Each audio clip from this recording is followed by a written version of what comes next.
কি খবর বন্ধুগণ, আশা করি সবাই ঠিকঠাক আছো। তো আজকে আমি তোমাদের সাথে একটা ছোট্ট ব্যাপার নিয়ে ডিসকাস করতে এসেছি।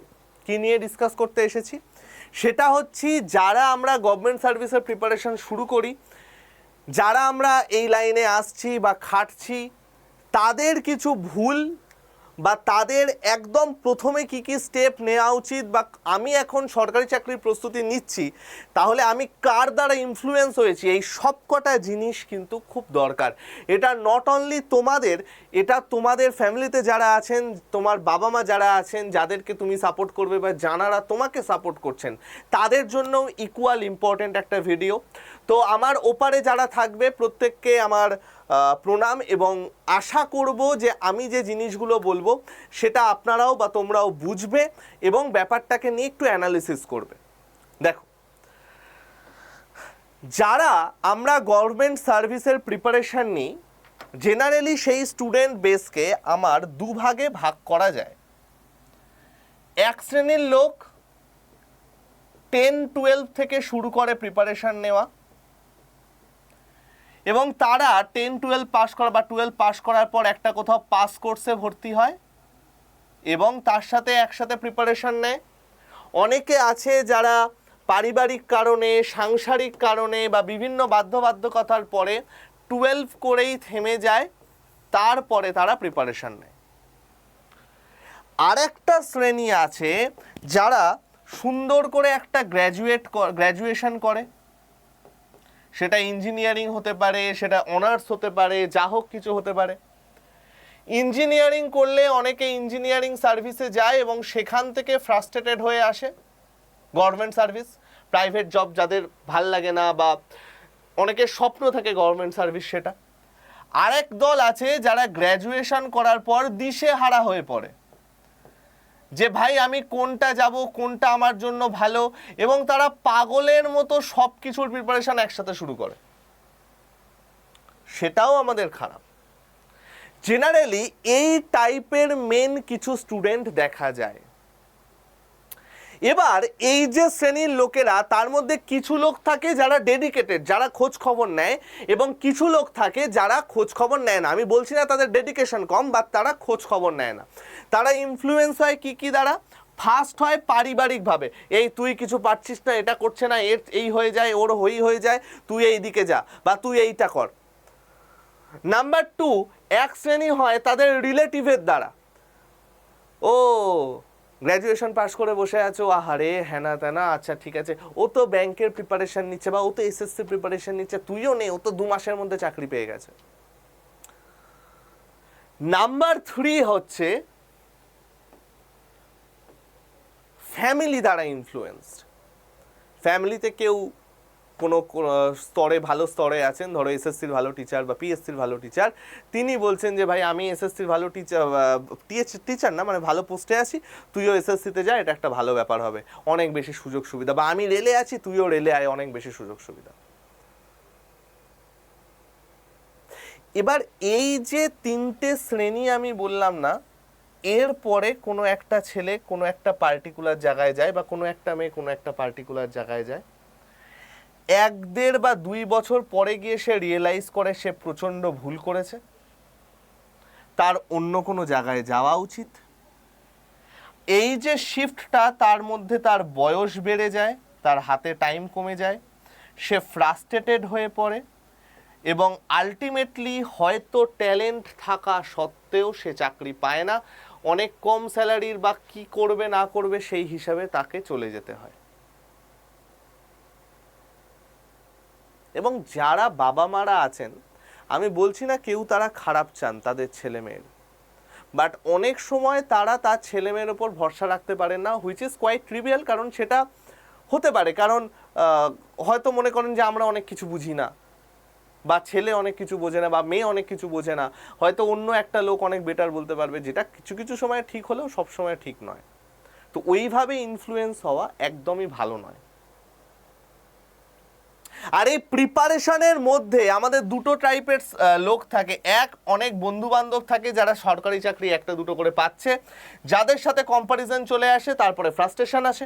নাম্বার টু, কিছু লোক থাকে যারা প্রাইভেটে অনেক ভালো জায়গায় পাচ্ছে, বিশাল স্যালারি পাচ্ছে, ভালো ভালো গাড়ি ফাড়ি কিনে নিয়েছে, এবং সেখান থেকে ফ্রাস্ট্রেশন আসে। এবার গল্পটা হচ্ছে, তুমি যখন প্রিপারেশন স্টার্ট করছো না, এই জিনিসগুলো এফেক্ট ফেলতে দিলে হবে না, এই জিনিসটারও এফেক্ট ফেলতে দিলে হবে না। ফ্যামিলির কথা শোনা উচিত, বাট ফিউচার ডিসাইডের ক্ষেত্রে তোমার ভালোটা তোমার থেকে বেটার কেউ বুঝবে না। আমি পার্সোনাল এক্সপিরিয়েন্স বলছি, আমার বাবা মা বা আমার ফ্যামিলির সবাই পিএসসির বড় বড় লোকজন, সব হাই র্যাঙ্কের অফিসার। আমি যখন ফার্স্ট প্রিপারেশন শুরু করেছিলাম, বললো WBCS এর প্রিপারেশন নেই বা পিএসসির প্রিপারেশন নেই। আমি পুলিশ পাস করেছিলাম, এসআই পারিনি, মাঠে গিয়ে পারিনি, দেখতেই পাচ্ছ এই ফিটনেস আমার। WBCS 2019 প্রিলিমস পাস করেছিলাম, মেন্সে গিয়ে বুঝতে পারলাম এগুলো আমার জন্য নয়। যখন আমি এসএসসি বা ব্যাংকের জন্য প্রিপারেশন নেওয়া শুরু করলাম, আমার এজ খানিকটা হয়ে গেছে, 24-25 হয়ে গেছে, আমার হাতে অতটা টাইম ছিল না। এখন আমি একটা কাজের মধ্যে আছি, তো আমি পরীক্ষায় অনেক পাস করি, বাট ফাইনালে গিয়ে হচ্ছে না। মানে এখন আমার প্রিলিমস মেন্স হয় না, হয়তো ইন্টারভিউ হচ্ছে না বা জিএসএ হচ্ছে না। তো আমার এখনও কখনো কখনো মনে হয়, যদি আমি প্রথম থেকে ব্যাংক বা এসএসসির জন্য খাটতাম, হয়তো আমি এতদিনে অনেক হাই র্যাঙ্কের চাকরি পেয়ে যেতাম, পড়ানোর সাথে সাথে সেটাও করতে পারতাম।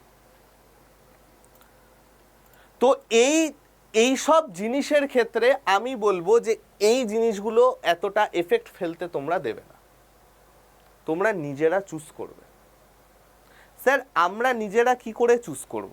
আমরা তো কিছুই জানি না, কি এক্সাম হয় জানি না, কি আছে জানি না। একটা দুটো কথা আমি বলি কি করে এক্সাম চুজ করতে হয়। আমাদের মেনলি যে কটা এক্সামস আছে, এমন অনেক এক্সামস আছে যেটা আমাদের জানা, ফেমাস এক্সাম যেগুলো, এসএসসি, রেল, হ্যানা ত্যানা, এমন অনেক এক্সামস আছে। এসএসসি আছে, রেল আছে, ব্যাংক আছে, পিএসসি আছে, এই জিনিসগুলো অনেক আছে যেগুলো আমরা জানি। অনেক এক্সাম থাকে যেগুলো আমাদের অজানা। আচ্ছা, এখানে আরেকটাও লিখে দিচ্ছি, ডাব্লিউবিপি বা পুলিশ। অজানার মধ্যে আমাদের কি কি আছে? অজানার মধ্যে আমাদের এয়ারপোর্ট অথরিটি অফ ইন্ডিয়া আছে, অজানার মধ্যে আমাদের নেভি আছে, অজানার মধ্যে আমাদের আর্মি আছে, অজানার মধ্যে আমাদের পোস্ট অফিস আছে। এরকম হাজার চাকরি আছে, এনভিএস আছে, দিল্লিতে অনেক চাকরি আছে যেগুলো সিবিএসসিতে চাকরি আছে। এরকম অনেক চাকরি আছে যেগুলো অজানা। আর এই জিনিসগুলো তুমি যে কোনো একটা, তুমি টেলিগ্রামে যে কোনো গ্রুপে জয়েন হও, আমাদের আড্ডা 247 অ্যাপ গ্রুপে জয়েন হও, বা যে কোনো গভর্নমেন্ট জব আপডেট গ্রুপে জয়েন হও, তুমি এই সবগুলোর মধ্যে তোমার এই সব জিনিস জানতে পারবে কোনটা কি আসছে না আসছে। এবার আমি মেনলি ধরলাম এই জিনিসটা যে ভাই আমার জানা জিনিসগুলো আমি কি করে বুঝবো। যারা ওই পারে দেখছো বা যারা দেখছেন, ফার্স্ট অফ অল নিজের ছেলে মেয়ের ওপর একটু বিশ্বাস রাখবেন। সেকেন্ড, যারা আছো তারা নিজের মনকে শক্ত করবে এবং নিজেকে কখনো ঠকাবে না। নিজে যে জিনিসগুলো লিখে দিচ্ছি সেই জিনিসগুলো ভালো করে আগে চেক করে নেবে। নাম্বার ওয়ান, ফার্স্ট দেখবে সিলেবাস। কোনো একটা জিনিস দেখে সবার আগে তুমি বুঝতে পারো তুমি পারবে কিনা। আমি যখন WBCS মেন্সের প্রিপারেশন নেওয়া শুরু করেছিলাম, আমি সিলেবাস দেখে বুঝেছিলাম এত হিস্ট্রি আমার কারো মানে 14 গোষ্ঠীর সম্ভব নয় শেষ করা। এত জিওগ্রাফি, এত জিএস, এত পলিটি, এত কিছু আমি করতে পারবো না। তো তুমি জানবে যে সিলেবাসটা দেখে যে ভাই তুমি এটা করতে পারবে কি পারবে না। নাম্বার টু কি দেখবে? Exam pattern. যে ভাই আমার কটা প্যাটার্নে মানে কতগুলো স্টেপে পরীক্ষা হয়, কতদিন লাগে পরীক্ষা পেতে। যেমন এখন এসএসসি 8-9 মাসের মধ্যে চাকরি দিয়ে দিচ্ছে, ব্যাংক 7-8 মাস 9 মাসের মধ্যে চাকরি হয়ে যায়। তো কতদিন লাগবে, কটা টিআর আছে, কি আছে না আছে, পুরো জিনিসটা এক্সাম প্যাটার্ন। নাম্বার থ্রি, যার জন্য আমরা সবাই খাটি বা একটা স্বপ্ন দেখি, সেটা হচ্ছে জব প্রোফাইল অ্যান্ড স্যালারি। অনেক বড় বড় বুদ্ধিমান লোকজন আসবে, যখনই আমি স্যালারির কথাটা লিখি, চাকরি পেলাম না, স্যালারি দেখে কি করব। ওরে ভাই, এটার জন্যই তো খাটছিস।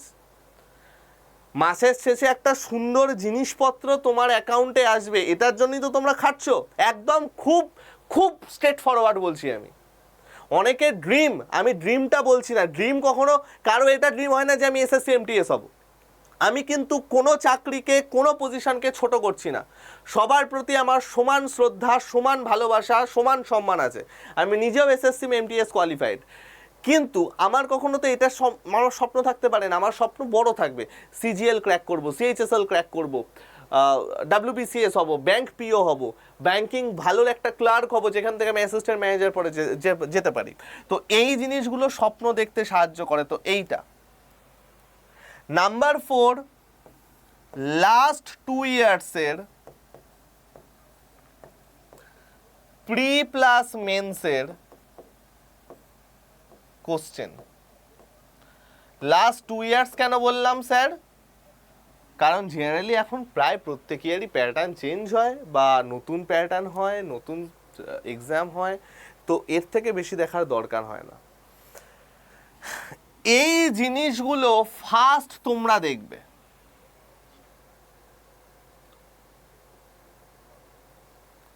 দেখে তুমি ঠিক করো যে তুমি কোনটা পারছো। একটা ছোট্ট জিনিস আমি বলে দিই যে ভাই, যদি কেউ এখন পিএসসিটাকে টার্গেট করে এগো, আমি কাউকে কোনো সংস্থাকে খারাপ বলছি না, বাট সেটাকে মেন টার্গেট রেখো না, কারণ জানোই বর্তমানে কি অবস্থা। আর যদি কম সময়ে চাকরি চাও, আগে বলতো শুধু ব্যাংক কম সময়ে চাকরি দেয়, এসএসসিও এখনো, গতবার এসএসসি এমটিএইচ 5 মাসের মধ্যে রিক্রুটমেন্ট দিয়েছিল, প্রিলিমস থেকে রিক্রুটমেন্টের মধ্যে 5 মাস টাইম ছিল। সিএইচএসএল দিয়েছিল 6.5 মাস, 8 মাস লেগেছিল সিজিএল এর রিক্রুটমেন্ট দিতে, অর্থাৎ প্রিলিমস টু জয়েনিং। তো ভাই, যখনই কোনো জিনিস প্রিপারেশন নেবে না ভাই, আগে এই জিনিসটা ভালো করে দেখবে যে ভাই আমি এটা পারবো কিনা। নিজে দেখবে, সব কিছু গুগলে অ্যাভেলেবেল। যদি কখনো কথা বলতে হয় 7203084697, হাই লিখে পাঠাবে, গ্রুপে জয়েন হবে, অ্যাপয়েন্টমেন্ট নেবে, আমার সাথে কথা বলবে বা হোয়াটসঅ্যাপ করে দেবে। আমার টিম আমাকে জানালে আমি হোয়াটসঅ্যাপ বা কথা বলে নেব। কারো যদি কোনো রকম কিছু প্রবলেম থাকে বা কোশ্চেন থাকে, 7203084697। আগে তুমি দেখবে কোনটা তোমার জন্য সুইটেবল, এইটা দেখে তুমি টার্গেট নাও কোনটা তোমার জন্য সুইটেবল। ভাই এসএসসি না রেল না ব্যাংক নাকি? জেনারেলি এসএসসির প্রিপারেশন যদি তুমি নাও, তাহলে রেল, ডাব্লিউবিপিএসসির টুকটাক জিনিস এগুলো হয়ে যায়। ইনফ্যাক্ট ডাব্লিউবিসিএস মেন্স লেভেলের ম্যাথও হয়ে যায়, কারণ ডাব্লিউবিসিএস মেন্স লেভেলের ম্যাথ এসএসসির থেকেই অনেক কপি করে সিজিএল লেভেল থেকে। তো তুমি আগে দেখবে যে তোমার জন্য কোনটা বেস্ট, কোনটা তোমার জন্য সুইটেবল, কোনটা সত্যি তুমি পারবে, এবং সেইটা দেখে তুমি যখন খাটা শুরু করবে, সেইখানে যেন কোনো ফাঁকি না চলে। কারণ এখন তুমি তোমার ফ্যামিলির এগেনস্টে আছো, তোমার বন্ধু বান্ধবের এগেনস্টে আছো, তোমার রিলেটিভের এগেনস্টে আছো। তুমি যদি এবার নিজেকে প্রুভ না করতে পারো যে হ্যাঁ ভাই তোমার ডিসিশনটা কারেক্ট, তাহলে সারা জীবন তোমাকে অনেক বেশি কথা শুনতে হবে, এবং তার থেকে বেশি মানে দোষের ভাগিদার হব আমি, কারণ আমি তোমাদের নিজেদের উপর বিশ্বাস করতে বলছি। তো যারা ওপারে আছেন বা যারা আছো, এই জিনিসগুলো একটু ফলো করে এগিও, এই জিনিসটা একটু ফলো করে এগিও। দেখো সত্যিই তুমি যদি খাটো ভাই, তোমার চাকরি ঠিক হবে। কারো কথা শুনবে না, কারোর দ্বারা ইনফ্লুয়েন্সড হবে না, নিজে দেখো এবং নিজে সেইভাবে প্রস্তুতি নাও। তারপরে তো প্রস্তুতির জন্য আড্ডা 247 বেঙ্গলি আছি। ঠিক আছে বস, চলো আজকে এইটুকুই রাখলাম। যদি কেউ ফ্রিতে ক্লাস করতে চাও, আমাদের এখানে ফ্রিতে ক্লাস হয়। রিসেন্টলি আমি এই সিরিজটা নিয়েছি, 4টে ফ্রি ক্লাস আছে, যেখানে মিক্সড অ্যালিগেশন করিয়েছি, এবং আমি ছোট ছোট চ্যাপ্টার বেসড এরকম ক্লাস আনতে থাকি। নাম্বার 2, ফ্রি 2টো প্লেলিস্ট আছে, ডেসক্রিপশনে পেয়ে যাবে, এবং যারা এসএসসি ওয়েবসাইটে রেজিস্ট্রেশন করতে পারছো না, আই বাটনে চলে আসবে সেই রেজিস্ট্রেশনের জিনিস, তোমরা সেখান থেকে নিয়ে নিও। অ্যান্ড যদি কেউ কোনো জেনকম টাইপের ব্যাচ চাও, যেখানে তোমার WBCS ছাড়া বাকি সব কিছু প্রিপারেশন হয়, ব্যাঙ্কিংয়ের ম্যাথ এবং ইংলিশটা হবে, WBCS মেন্সের ম্যাথ, ইংলিশ এবং রিজনিংটা হবে, এবং এসএসসি রেল, WBP আর যা যা এক্সাম আছে সব কিছু কভার হবে। এই ব্যাচটা একটা জেনকম টাইপের ব্যাচ, যেখানে এর সাথে তোমার 5টা বই ফ্রিতে থাকবে, হার্ড কপি বই, যেটা তোমার বাড়িতে ফ্রিতে পৌঁছে যাবে, এটা ফ্রিতে থাকবে। অফলাইন আমাদের থেকে গাইডেন্স নিতে পারবে। টাইপিং টেস্টের কোর্স ফ্রিতে অ্যাড করা থাকবে, এখানে এগুলো দেওয়া আছে দেখো, টাইপিং টেস্টের কোর্স ফ্রিতে অ্যাড করা থাকবে। সাইকোমেট্রি টেস্ট, যেটা রেলের চূড়ান্ত লেভেলে লাগে, সেটা ফ্রিতে অ্যাড করা থাকবে।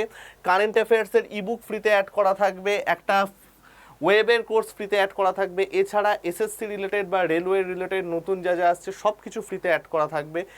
এই সমস্ত কিছু নিয়ে 5টা হার্ড কপি বই নিয়ে এই কোর্সটা আছে। যদি কেউ নিতে চাও, আগে আমার সাথে কথা বলো, তারপরে নেবে, ঠিক আছে? হঠাৎ করে কোনো কোর্স নেওয়ার দরকার নেই।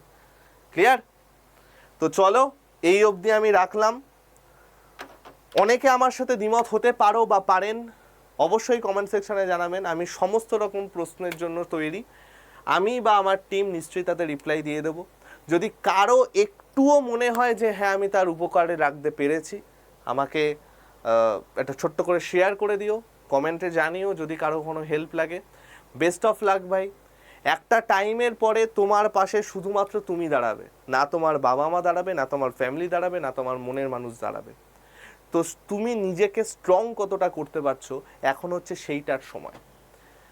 তো এই ফালতু মোটিভেশনের ভিডিও না দেখে নিজেকে এমন জায়গায় নিয়ে যাও যেন তোমাকে দেখে লোক মোটিভেট হয়। কারণ এরকম সাজানো গোছানো জামা কাপড় পরে, হাতে মাইক নিয়ে বা কলারে মাইক নিয়ে মোটিভেশনাল স্পিকার বা মোটিভেশনাল ভিডিও, ওসব কোনো কাজে লাগে না। ঠিক আছে বস, ভালো থেকো সবাই, চলো টাটা।